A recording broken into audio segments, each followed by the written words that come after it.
1. And then all of this raised to, I subtract 1 from this. So 3/2 take away 1, I get 1/2. Times, then I need the chain rule, the derivative of what's in here. Derivative of 1 is 0. Derivative of 1 over x, we already did that. That's negative 1 over x squared. Right? This negative and negative become positive, so I don't even need this anymore. And then if I just take this and I slide it underneath this and change that to a square root, I have the original problem. So it works.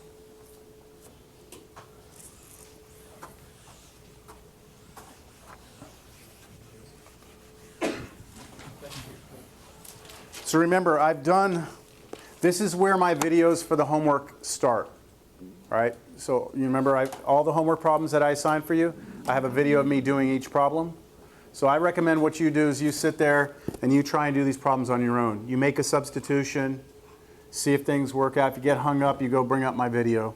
You see what my substitution was. You pause the video, you try my substitution, then you watch the rest of it and see if we get the same thing. Watching my video and just seeing me come up with the substitutions doesn't help you. You've got to be the one that sees the substitution. But at least you're not hung out to dry, right? With nothing.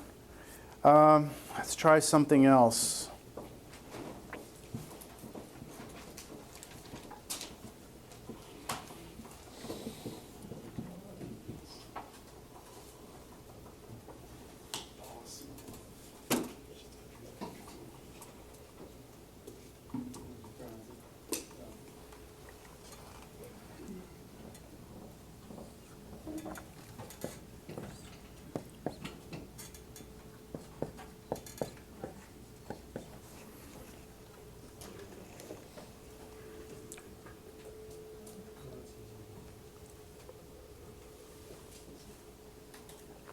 Did you say that was easy? Or that's easy? You see something in its derivative? Mm-hmm. What is it? 1 over x is what? Is the derivative of natural log of x. So the something that you see is the natural log, and its derivative is 1 over x. So maybe it might be more efficient to maybe split this up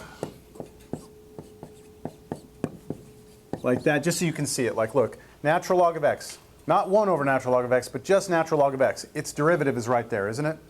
Okay, so that's a good candidate for our u. U would be natural log x. The derivative, now every time I've done this derivative, right? Every time I've done it, I've done du dx, and I've always taken the dx to the other side. So I'm going to stop doing du dx, and I'm always just going to write it with the dx on, with the dx on the other side. Is that okay with you if I start cutting that middle step out? All right, so now the matching game. Can we match this up exactly with something over there? Right. Yes, it's actually this and this together, isn't it? So I can handle that part. And then the natural log of x is just this little denominator right there, right? So I should be able to rewrite the whole problem, right? It should become the integral. What's the red part going to become? Du. So I'm going to slap that on the end. And then what's the blue going to become? U, but it's underneath a 1, right? So 1 over u. What is the antiderivative of 1 over u? Natural log of u, right? Actually, we should do natural log of the absolute value of u,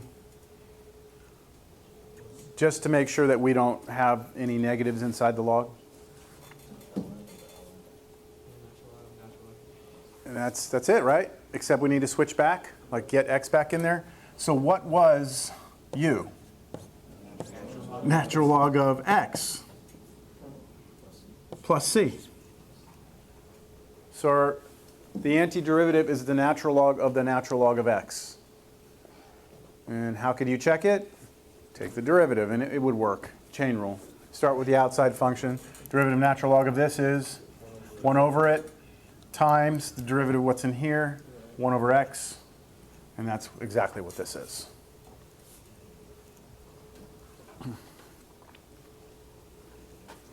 Okay, let's try something else.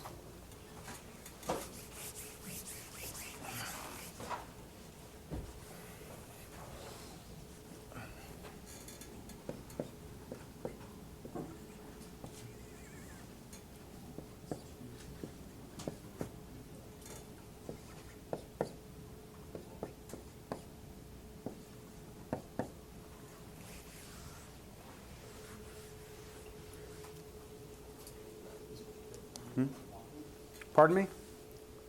I just didn't hear you. Oh, is the U just the whole bottom one? Do you want it to be?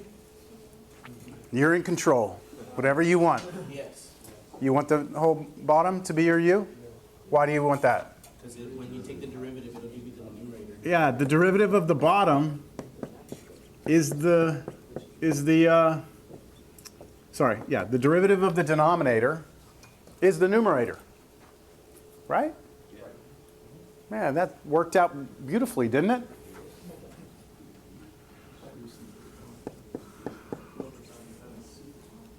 So when I put my dx over here, remember I said I'm going to stop multiplying both sides. Just be careful on this, because this is the first time we've had two terms over here.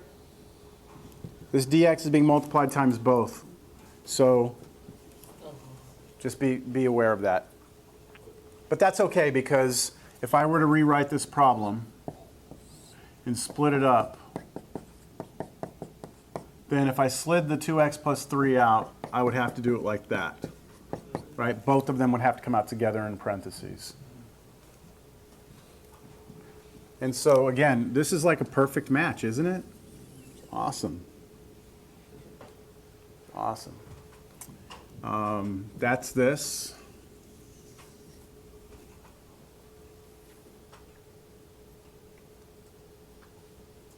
And then this piece right here is that piece right here. So how is that integral going to transform? Natural log of x. Well, that's the final answer, right? This is really 1 over u, and then this piece right here is du. And that's just natural log of the absolute value of u plus a constant, and then replace u. Anybody have a question on this one? Later on in this class, you're going to see this happen, and we're going to get it to this point. We're going to be like, yes. All right, we're going to be like, yes, we got it to something we can handle here.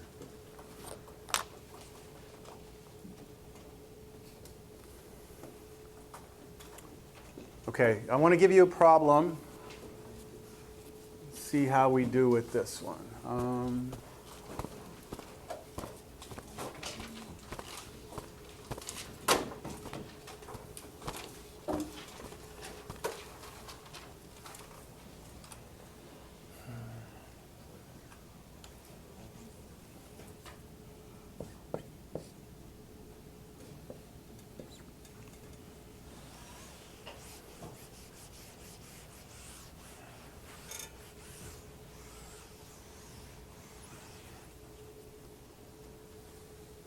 It's not any harder or anything, just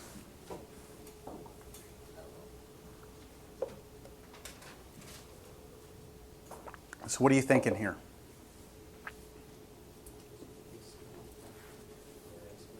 You want to make a u substitution, use x squared plus 1? Because the derivative of that would be what? 2x dx. And you don't have exactly 2x dx, right? You're off by 2, aren't you? That's okay to be off by 2?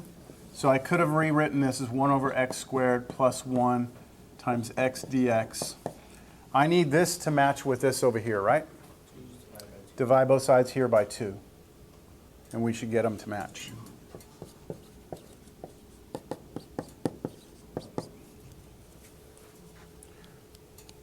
Any questions? Regular question. Yeah. What's the dx actually in the problem? You said that's something later that It's we'll called the differential, okay? The two ways I can answer that question. Back in the geometric representation, it was the width of the rectangle. It has to be there, right? Oh, Okay, in terms of this, it's a 1, okay? Because the derivative of x is what? 1, right? If x is your variable, right? So if I sit here and I say, hey, look, everyone, take the derivative with respect to x of x, then everyone says, oh, well, that's 1, right? But if I say, what's the derivative with respect to x of u, then the answer is not 1, right? This is du dx. So when we make substitutions here, right? Du, when I take derivative left side, it is not just 1, right? It's this crap over here.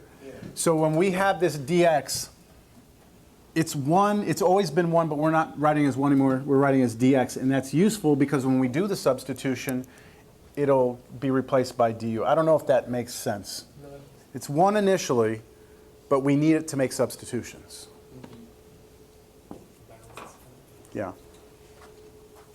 Imagine, I guess you could, I don't know, I'm not going to go down that road. Okay, are we comfortable continuing with this? What is this going to be? 1 over u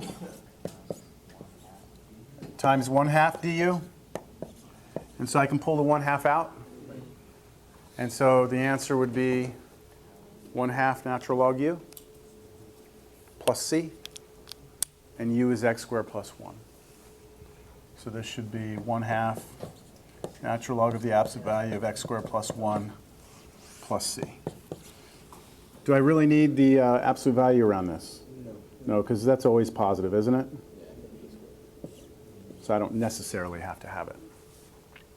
Now, the reason why I showed you this example is because if I change this problem to 1 instead of x, your answer would be what? It would be arctangent. That would be something you should recognize as being the derivative of arctangent. So the antiderivative of this would be arctangent x, and you'd be done. But a simple change like that means it's no longer arctangent. It's going to be a u substitution. Understand the difference? Okay. Those are those little subtleties. All right, so far all the substitutions that we've had have been pretty natural. In other words, we've seen something in its derivative, right? That's the method I told you to use.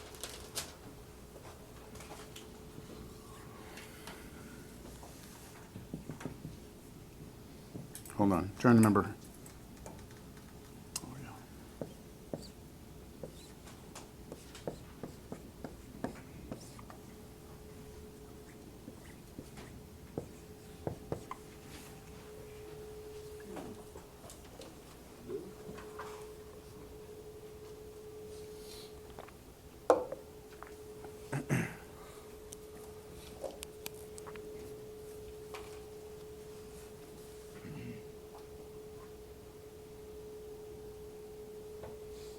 Okay, so let's discuss this.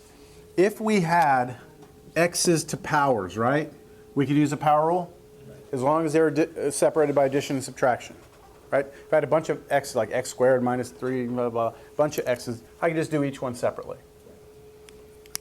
And that is not the case here, right? I don't have a bunch of x's separated.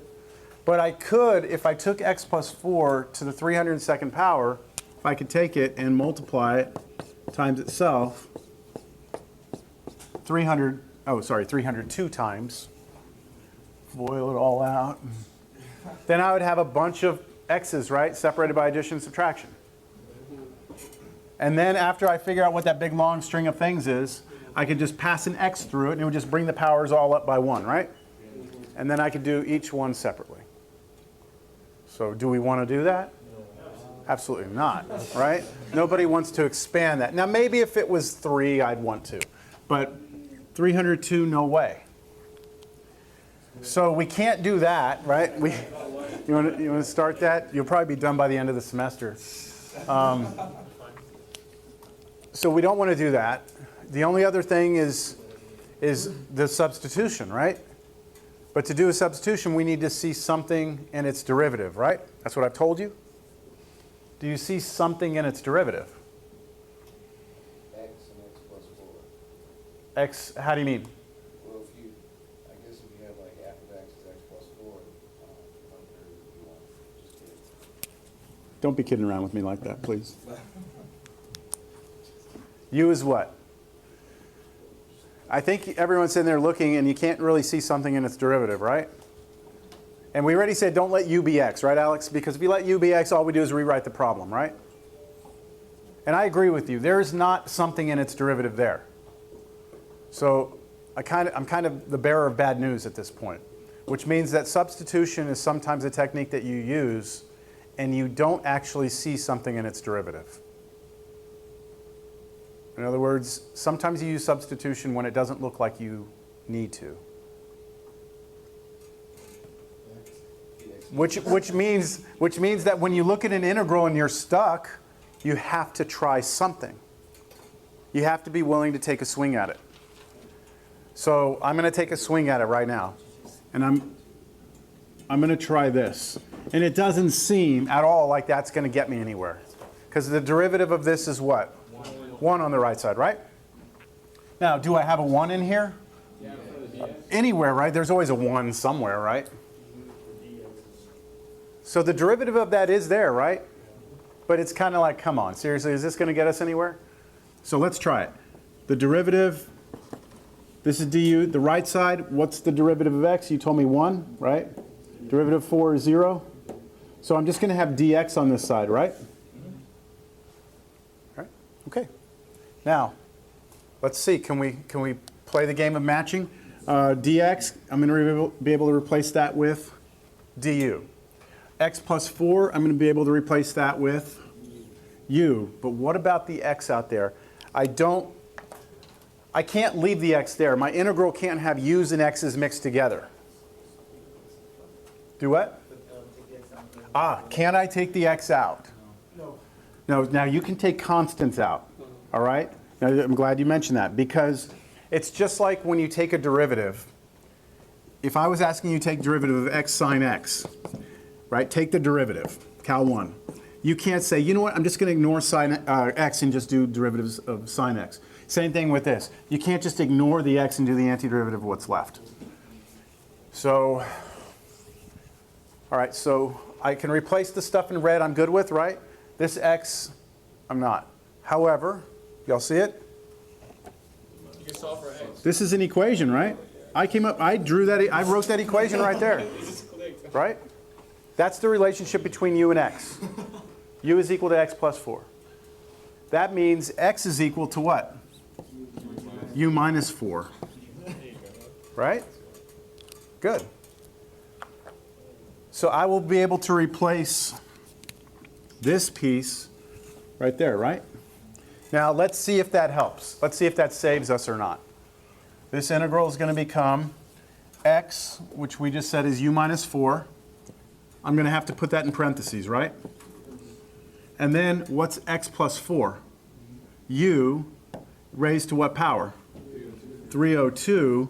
And then dx is du. Did that help us or hurt us? What, I mean, did that help at all? What was the problem when we were doing this? We said the only way we could do this is if we expanded this 302 times, right? Look at this. You don't have to expand anything. It's u, isn't it? And then you have parentheses. Can you distribute that u through this parentheses? Yes. What's u to the 302nd power times u? U to the 303rd power, isn't it? So this becomes u to the 303rd power. Now distribute it to the negative 4.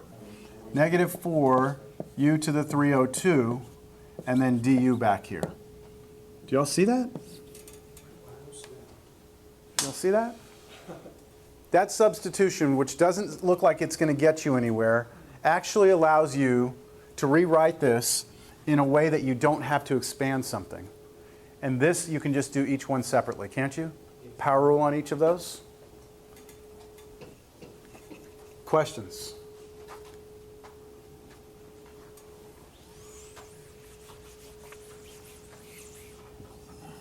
So I'm going to continue here. Antiderivative now.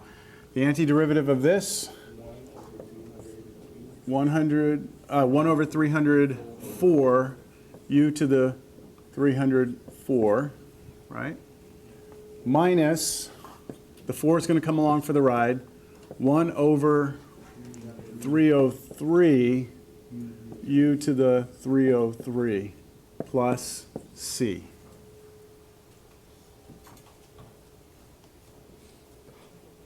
But what was u? X plus 4. So this is 1 over 304, x plus 4 to the 304 minus 4 over 303, x plus 4 to the 303 plus c. If you take the derivative of that, you should get back this. I'm not going to check it. But it would work. I feel good that it would work. You don't believe me?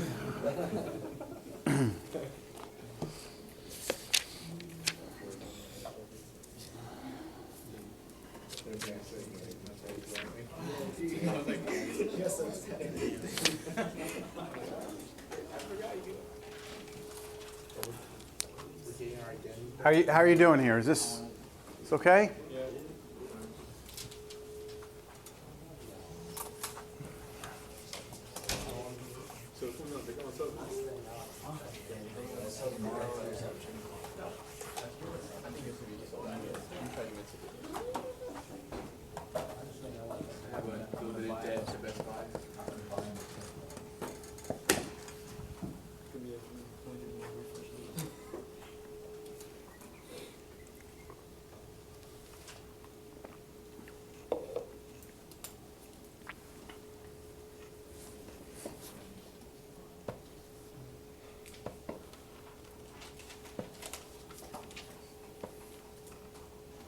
If that was just cosine x dx, the answer would be sine x plus c, and you'd be done. But it's not going to be that because of the 4, right? What is your, well, I should say, does your gut kind of tell you that this should be there, though? Right?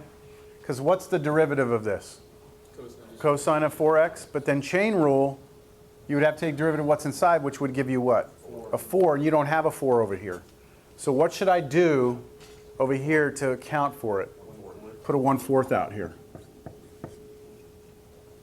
Now would that work? Yes? That's it. I just want you to see that, yes? Believe it or not, though, this is a u substitution. Okay, it's u is 4x, du is 4dx. So this is going to be replaced with u. And then to get dx, I have to get this piece, right? So what would you do on both sides here? Divide by 4, 1/4 du equals dx. And then when you rewrote this problem, you would actually have integral cosine u times 1/4 du. And then you go, do you see this? Okay, but you don't need to do that. What I want you to see is that anytime you see this, you just have to scale it down. Let me show you another example.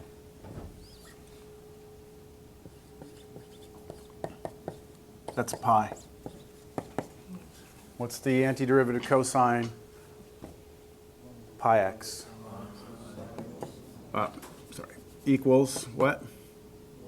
1 over pi sine pi x plus c. Understand how this is working?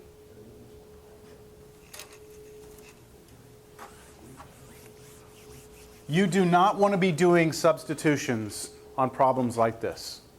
It'll take you way too long, all right? How about this one?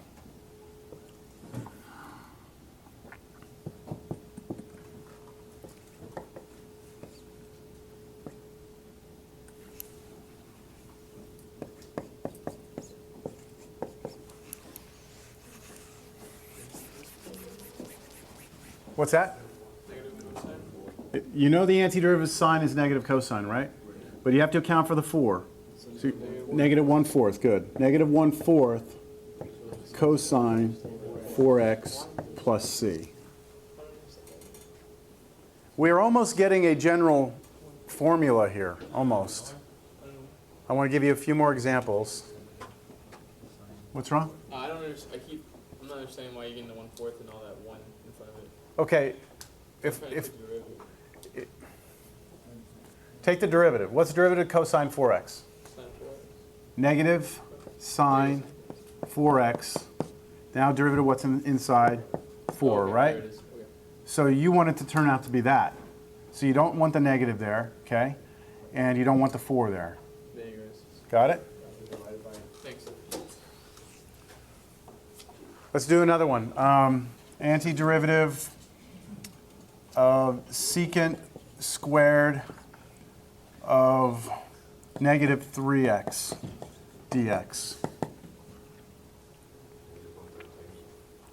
So what's the antiderivative of secant squared? Tangent. So this should be tangent of negative 3x, right? But you have to scale it because you don't want that 3 to pop out. A negative 3 would pop out. You don't want that. So what are you going to have to put in front of this? Negative 1/3 plus c.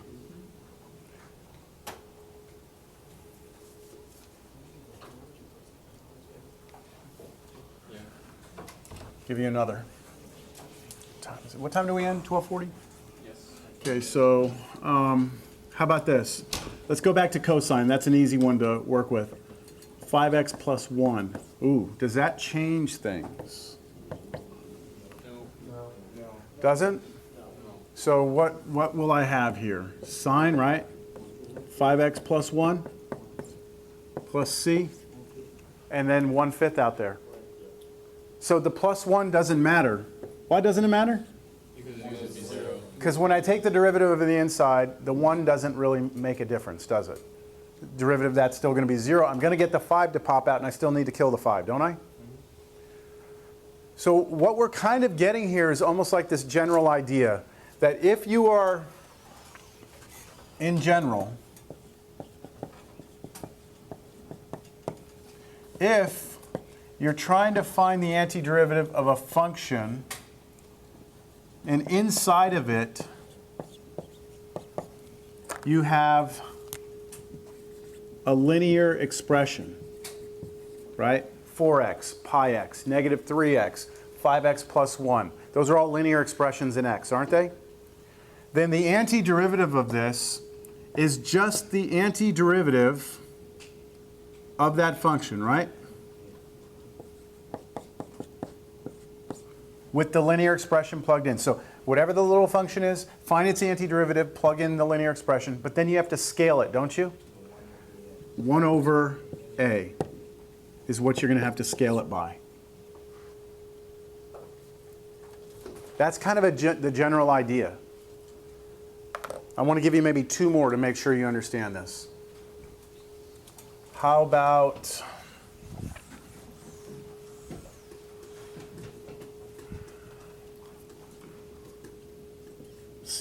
let's see if you're really picking this up.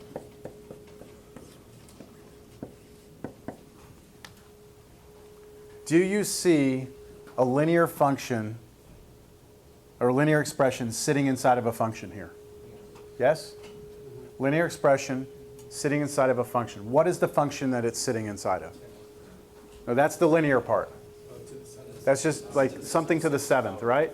Do you know the antiderivative of something raised to the 7th? What is it? 1/8? That's something to the 8th, right? That's the antiderivative? But plug the linear expression in, right? But put 1 over a out front, which will be 1 over 80. But I have to put that 10, right, out here. Do you see that? 1 over a. This is the antiderivative of the function. We're almost looking at it as being like u to the 7th. The antiderivative of u to the 7th is 1/8 u to the 8th. But we have to account for that 10 out front, so we scale it by 10. Now, this is something that's not absolutely necessary. You could have done this with U substitution. This is a timing thing.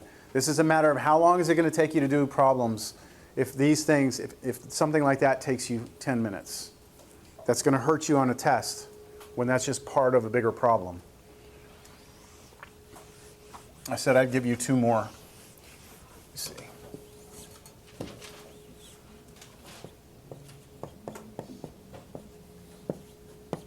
Now, we haven't talked about that yet.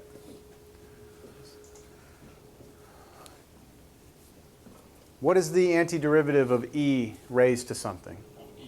Itself, right? So this should just be e raised to itself. To that something. And that was linear, right? So what am I going to need to do?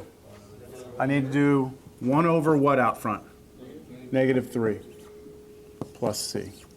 And if you don't believe it, just take the derivative yourself, right? Take derivative of that, and you get what? Itself times derivative of what's up here? -3. You don't have that out there. Oh, wait, I put that in. Now I have it, right? It kills it off. So the sooner you pick that up, the better off you'll be. Any questions? All right, so I think that's probably enough. We won't, I hate ending class early because at the end of the semester I always wish I had an extra 10 minutes. But let me just state something here. Starting today with today's homework, all right, you must be proficient with this by the next time I see you, all right? Now, you don't have to be a master of it, but you can't be getting hung up on little basic substitutions where it's very obvious, very clear what the substitution is. So from here on out, this is a marathon, all right? This is, can you finish and master the material from today's class before I see you again? Because from here on, it will be relentless. It will not stop. The methods will keep coming and keep coming and keep coming. So tomorrow's class, Tuesday's class, we go to the next technique, which is called integration by parts. We'll spend a day, if not 2, on that, and you will need to have mastered that by the time we move to the next technique. And then the next, so there's no such thing in this class as, you know what, I'm just going to study like 2 nights before the exam type thing. It will not happen that way. All right, so work hard. You will get rewarded for hard work in this class. And even sometimes when you work your ass off, it's still not enough because this stuff just gets hard. All right, so good luck. The what? Oh, roll. Yeah, I keep on forgetting that. Oh, you want your quizzes back, right? The problems? Do I not have them up here?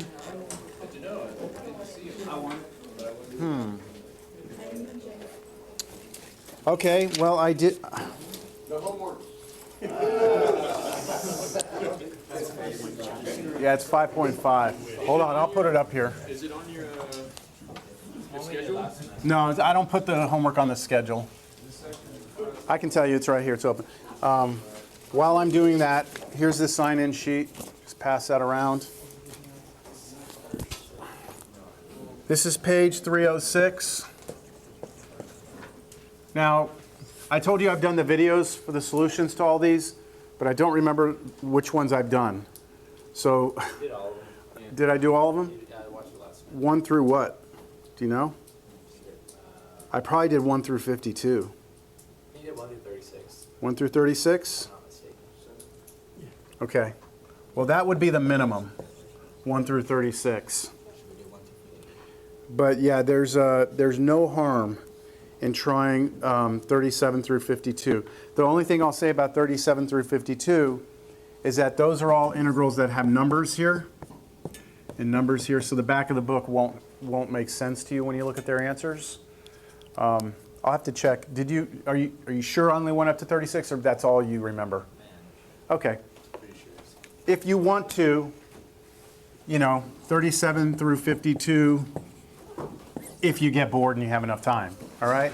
But this is the bare minimum of what you need to do. I would start with doing all the odds maybe first, because the answers are in the back of the book, but you've got the videos, so you can always reference that. Yes? You do them, but don't, just ignore the numbers, and then when you look in the back of the book for the answer, it's not going to help you. One instead of Yeah. this, you can-